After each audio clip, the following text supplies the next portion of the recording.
शरद नानांच्या राजकीय सुरुवातीपासून हे काळवाडी गाव जे आहे ते शासनाच्या विविध ज्या योजना आहेत त्या विविध योजनांमध्ये सहभागी होतं, वेगवेगळ्या प्रकारची बक्षिसं मिळवतं.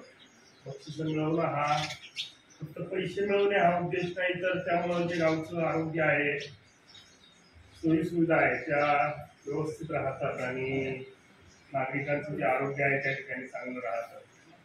अतिशय प्रामाणिकपणे गेल्या 20 वर्षापासून या गावामध्ये ग्रामस्वच्छता अभियान असेल, ते अतिशय काटेकोरपणे, वृक्ष संवर्धन असेल, काटेकोरपणे या ठिकाणी राबवलं जातं.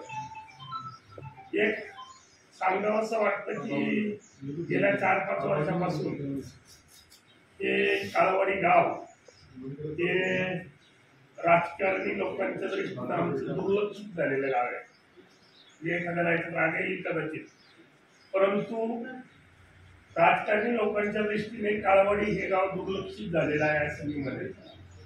कारण मागच्या 3-4 वर्षाचे जर संकल्प पाहिले आमचे ग्रामपंचायतचे, तर त्याच्यामध्ये ग्रामपंचायतचं जे उत्पन्न असेल ते आणि गावाला आलेल्या बक्षीस रकमा याची बेरीज जिल्हा परिषदेकडून एखाद्याने रक्कम असेल किंवा एखाद्याने शरदांनी आमदारांनी हे दिलं, त्यांनी ते दिलं, या सगळ्याची बेरीज जर पाहिली तर आमच्या गावाने स्वकर्तृत्वाने या बक्षिसांमध्ये भाग घेऊन जी उभारी घेतली किंवा जी विकास कामं राबवली, तेवढी कामं राजकीय लोकांकडून आम्हाला त्या पटीत खंड जो आहे तो या ठिकाणी उपलब्ध होत नाही.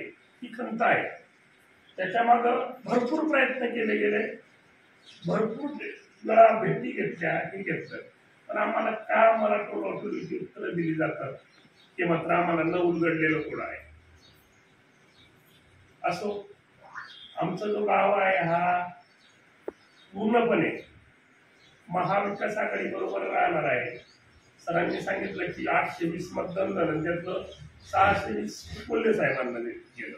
म्हणजे आम्ही त्याही बाबतीत मागे नाही, कुठं तरी आमचं चुकतंय की समोरच्या हे करत नाही, त्याच्यामध्ये सुधारणा होणं गरजेचं आहे. त्या दिवशीच हे कोल्हे साहेबांना माहिती आहे की आम्ही कोणत्या मागण्या केल्या करतात. त्याच्यामध्ये मंदिराचा जो सभामंडप आहे त्याला कुठंतरी आम्हाला थोडासा बऱ्यापैकी हातभार खासदार साहेबांच्या माध्यमातून लागला पाहिजे. आणि दुसरा एक आमचा बऱ्याच दिवसाचा प्रकल्प आहे, सांडपाण्यावर आम्हाला प्रकल्प करायचा आहे. आणि ती जी इच्छा आहे ती सांडपाण्याच्या प्रकल्पाची इच्छा शरदराव वामनांचं स्वप्न होतं आणि ते पूर्ण करण्यासाठी आम्हाला किती अट्टास त्या ठिकाणी करावा लागला तरी 2 वर्षामध्ये या काळवाडी या कालिका माता मंदिराचं सभामंडप आणि आमचा जो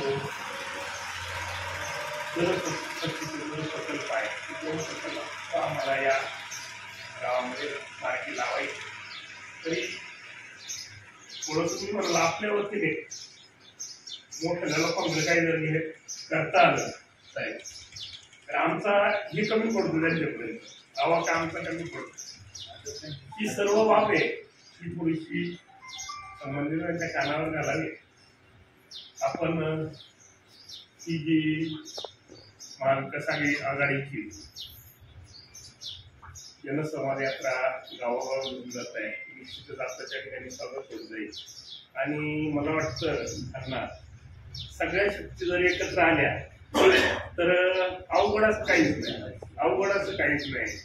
ही सगळी माणसं जी जरी वेगवेगळ्या पक्षाची असतील, परंतु आज महाविकास आघाडीच्या माध्यमातून एकत्र येऊन कुठलाही उमेदवार दिला तरी तो तालुक्यामध्ये डोळे दाखवून निवडून येईल अशी परिस्थिती पक्षश्रेष्ठींनी जो उमेदवार देतील त्याचा आपण सगळेजण मनोभावाच्या ठिकाणी काम करूया. आपण या ठिकाणी आला पुनश्च एकदा समस्त ग्रामस्थ आणि ग्रामपंचायतीचे आपलं स्वागत करतो. आणि आपण आमच्या या गावामध्ये आल्याबद्दल आपला या ठिकाणी छोटासा सत्कार या ठिकाणी आयोजित केलेला आहे.